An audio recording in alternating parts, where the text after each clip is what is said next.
విరూపాక్ష స్వామి వారికి, అమ్మవారు పంపాదేవి, అమ్మవారు భువనేశ్వరదేవి, త్రిమూర్తి అవతార స్వరూపమైనటువంటి దత్తాత్రేయ స్వామి వారితో పాటు హంసవాహిని జ్ఞానదాయిని అయినటువంటి సరస్వతి అమ్మవారితో పాటు పవనసుత హనుమాన్తో పాటు సనాతన ధర్మాన్ని కలియుగంలో పునఃప్రతిష్టాపన చేసినటువంటి ఆది శంకరాచార్యుల వారితో పాటు సమస్త దేవీ దేవతల చరణాలకు శిరసాష్టాంగ నమస్కారాలు చేస్తూ ఈ యొక్క భారత్ పబ్లిక్ స్కూల్ వార్షికోత్సవం నిర్వహిస్తున్నటువంటి 50 మంది కార్యకర్తలకు, ఉపాధ్యాయులకు, బాలబాలికలకు, భక్తులకు అందరికీ మా యొక్క నారాయణ స్మరణపూర్వక ఆశీర్వచనాలు. చాలామంది ఇక్కడ చూడడానికి వచ్చారు. పిల్లలు వాళ్ళ యొక్క నైపుణ్యాన్ని ప్రదర్శించడానికి సిద్ధంగా ఉన్నారు. అందుకని 2 విషయాలు చెప్పిన వానికి విరామాన్ని ఇస్తాను. జీవితంలో సాధన చేయాలంటే ఆంగ్లంలో 4 పదాలు చెప్పారు: డెడికేషన్, డిటర్మినేషన్, డివోషన్, డిసిప్లిన్ అని. D⁴. ఈ 4 కోసము భారత్ పబ్లిక్ స్కూలు ఒక కంకణం కట్టుకున్నది. దాంట్లో మీ పిల్లలు చదువుతున్నారంటే నిజంగా మీ పిల్లలు అదృష్టవంతులు. రెండవది, హైదరాబాద్ దగ్గర వీరపట్నం అనే ఒక గ్రామం ఉన్నది. అక్కడ సాధనా కుటీర్ అనే ఒక స్థలంలో కేవలము ప్రభుత్వ పాఠశాలలో చదివే 10వ తరగతి పిల్లలకి 1 సంవత్సరం వాళ్ళకి 1 నెల రోజులు శిక్షణ ఇస్తాం. అక్కడే ఉంటూ వాళ్ళు ఉండి చదువుకోవాలి. వాళ్ళకి అన్ని రకాల శిక్షణ ఇస్తాం. నెల రోజులు మాత్రమే. ఎవరికి కూడా 9.5 కంటే తక్కువ మార్కులు రావు. స్టేట్ ర్యాంకులు కనీసం 2 వస్తాయి. అక్కడికి ఆచార్యులు వచ్చి పాఠం చెప్తారు, వెళ్తారు. మిగిలిన సమయంలో ఎవరైతే విద్యాక్షేత్రంలో బాగా రాణించి ఉన్నారో వాళ్ళని తీసుకొని వచ్చి వాళ్ళతోటి ఉపన్యాసాలు ఇప్పిస్తాం. దాంట్లో ఐఐటి రామయ్య గారు కూడా వచ్చారు. ఇంకొక వ్యక్తి గొప్పగా సాఫ్ట్వేర్ ఇంజనీరు అమెరికాలో ఆయన వచ్చాడు. ఆయన చెప్పిన విషయం మీకు చెప్తా. ఆయన అమెరికాకి ఎంఎస్ చదవడానికి వెళ్ళాడు. ఇక్కడ విద్య పూర్తయిన తర్వాత అక్కడ అద్భుతంగా పరీక్ష రాసిన తర్వాత అక్కడ ప్రొఫెసర్ ఆయనకి 0 మార్కులు ఇచ్చారంట. ఇతనికి ఎంత కోపం వచ్చిందంటే, ఇంత బాగా నేను రాస్తే నాకు 0 మార్కులు ఇస్తారా అని చెప్పి, కానీ కోపం చూపిస్తే మళ్ళీ ఫెయిల్ చేస్తారని చెప్పి ఆయన దగ్గర పోయి ఏడ్చాడంట. ప్రొఫెసర్ గారండి, నేను ఇంత బాగా రాస్తే నాకు 0 మార్కులు ఇచ్చారంటే ఆ ప్రొఫెసర్ గారు అన్నారంటగా, నీకు జెరాక్స్ మిషన్కి టేప్ రికార్డర్కి తేడా ఏముందని అడిగారంట. నేను చెప్పిందే నువ్వు రాసావు అక్కడ, నీకు మరి జెరాక్స్ మిషన్కి తేడా ఏముంది? జెరాక్స్ మిషన్లో ఏది పెడితే అది బయటకు వస్తుంది. అప్పుడు అర్థమైందంట మన యొక్క విద్యా విధానానికి అక్కడ విద్యా విధానానికి ఏంటి తేడా. ఇక్కడ విద్యతో పాటు విలువలు ఉండాలి.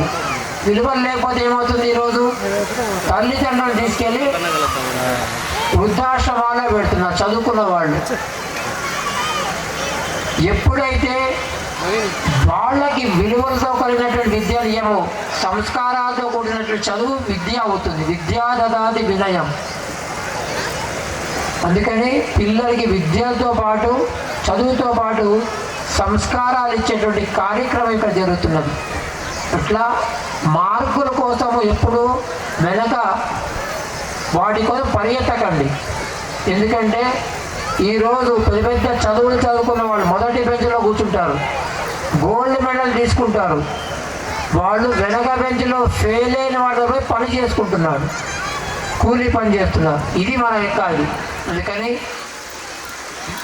వ్యక్తిలో ఉన్నటువంటి నైపుణ్యాన్ని గుర్తించి వాళ్ళు దేని విషయంలో రాణిస్తారు ఆ యొక్క ప్రతిభని కనుక తల్లిదండ్రులు ఇక్కడ యాజమాన్యం ఇచ్చినట్టయితే ఖచ్చితంగా దేశానికి అద్భుతాలు సృష్టిస్తారు. ఒక చిన్న ఉదాహరణ చెప్తా. అంటే పిల్లల లోపల ఎంత వాళ్ళ లోపల టాలెంట్ ఉంది, ఆలోచనలు ఉన్నాయి వాళ్ళు అనడానికి. ఒక బేస్తవ సమాజానికి చెందిన పిల్లవాడు మామూలుగా చేపలు ఎట్లా పెడుతుంటారు, వల వేస్తారు పడతారు, లేదా గాలం వేస్తారు పడతారు. గాలం వేస్తే ఎంతసేపటికి వస్తుంది చేప? ఎప్పుడైనా రావచ్చు, రాకపోవచ్చు. ఆ పిల్లవాడికి ఆలోచన వచ్చింది, చిన్న మడుగుంది, కానీ చేపలు బాగా ఉన్నాయి, ఎట్లా పట్టాలి? ప్లాస్టిక్ సీసాలు తీసుకున్నాడు, నీళ్ళ బాటిల్ తీసుకున్నాడు. ఆ నీళ్ళ బాటిల్లో ఖాళీ నీళ్ళ బాటిల్కి టైట్ గట్టిగా మూత పెట్టేశాడు. నీళ్ళలో వేస్తే ఏమవుతుంది? అది ఏమవుతుంది? తేలుతుంది. అట్లా ఒక 10 బాటిల్ తీసుకున్నాడు. 10 బాటిల్ కింద ఒక తాడు కట్టాడు, చిన్న ఎర్ర పెట్టాడు, 10 వేసేశాడు. 10 నిమిషాల్లో 10 చేపలు దొరికినాయి వాడికి. ఎట్లా వచ్చింది ఆలోచన? పిల్లల లోపల అమోఘమైన శక్తి ఉన్నది. పిల్లవాడు తప్పు చేస్తే తప్పు అనకండి, వాడు దగ్గరికి పిలిచి, పిల్లవాడు గుర్రాన్ని చూసి గాడిద అంటే ఏయ్ నీకు తెలియదు పోరా అని వాడినే తిడతాం. అట్లా కాకుండా దగ్గరికి పిలిచి గాడిదకి గుర్రానికి తేడా చెప్పండి, వాడికి జ్ఞానాన్ని ఇవ్వండి. వాడికి అదే అనుకుంటున్నాడు, గాడిదనే గుర్రం అనుకుంటున్నాడు, వాడి తలలో ఉంది అది. దాన్ని మనము తొలగించడమే గురువు అనేవాడి యొక్క అర్థం ఏంటంటే గుకారస్య అంధకారస్తు రుకారస్య తన్నిరోధ. గు అంటే అంధకారము, గురువు అంటే తొలగించాయన. అటువంటి గురువులు మనకి యొక్క దీంట్లో ఉన్నారు. తల్లి మొదటి గురువు, తండ్రి 2వ గురువు, ఆచార్యుడు 3వ గురువు, అతిథి 4వ గురువు. దీంతో పాటు ప్రకృతి 5వ గురువు. గుర్తుపెట్టుకోండి, ప్రకృతిని చూసి మనం చాలా నేర్చుకోవచ్చు. ఆవుని కనుక మీరు గమనించినట్టయితే, ఆవు తిన్నట్టుగా మీరు నమిలి తిన్నట్టయితే మీకు షుగర్ రాదు, బీపీ రాదు, గ్యారంటీ. మనం ఏం చేస్తున్నాం? ఎత్తిపోతలకు పథకం పెట్టుకున్నాం, ఎత్తడం పోసుకుంటున్నాం. అందుకని మనకి మోకాళ్ళప్పుడు షుగరు, బీపీ అన్నీ వస్తున్నాయి. పక్షులు ఎప్పుడు లేస్తున్నాయి, ఎక్కడికి పోతున్నాయి, మళ్ళీ గూటికి వస్తున్నాయి సాయంత్రం. ఎట్లా రాగలుగుతున్నాయి? ఇంగ్లీష్లో ఒక వాక్యం చెప్పారు బ్రహ్మాండంగా, early to bed early to rise is the way to be healthy wealthy and vice.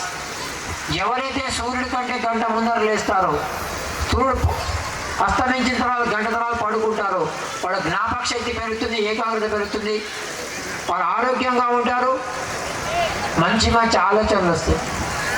ఇవన్నీ కూడా మనము వాటి నుంచి నేర్చుకోవచ్చు. చెట్లు ఏం చేస్తున్నాయి? ప్రాణవాయువులు ఇస్తున్నాయి. మనం విడిచిపెట్టే బొగ్గు పురుషు వాయువుని తీసుకుంటున్నాం. ఆ కార్యక్రమం కూడా ఇక్కడ చేస్తున్నారు. ఒక్కొక్క చెట్టు తల్లి పేరు మీద ఒక చెట్టు పెట్టమని చెప్పి పెట్టిస్తున్నారు. బండి మీద వెళ్తుంటాం మనం, బాగా ఎండ ఉన్నప్పుడు ఎక్కడ చెట్టు ఉందా అని చూసుకుంటాం, కానీ చెట్టు పెట్టే ఆలోచన మనం చేశామా? ఇట్లా ప్రకృతిని మనం కనుక చూసి నేర్చుకొని ప్రకృతికి కనుక మనం జీవించినట్టయితే, మన కరోనాలో ఎవరు చనిపోయారు? ఎవరైతే ప్రకృతికి దగ్గరగా జీవించలేదో వాళ్ళే చనిపోయారు. ఒక్క జంతువు చనిపోయిందా? ఒక్క రైతు చనిపోయాడా? ఒక అమ్మాయి చనిపోయాడా? వాళ్ళందరూ కూడా ప్రకృతితో సహజీవనం చేశారు కాబట్టి వాళ్ళకి ఏమీ కలగలేదు. WHO వాళ్ళు ఏం రాశారు?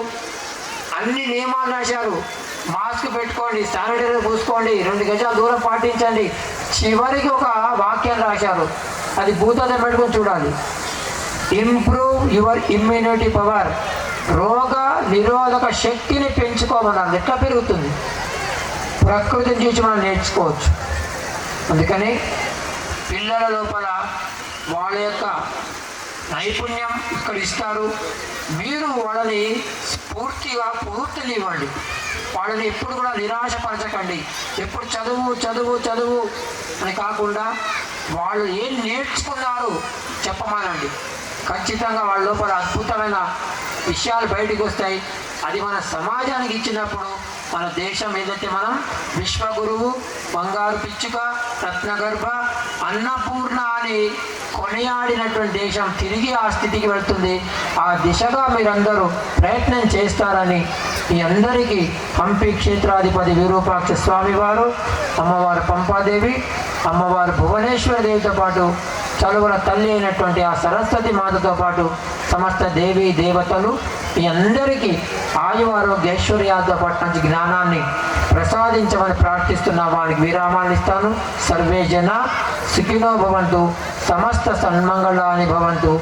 ఓం తత్సత్. భారత్ మాతా కీ, సరస్వతి మాతా కీ, గంగా మాతా కీ, గో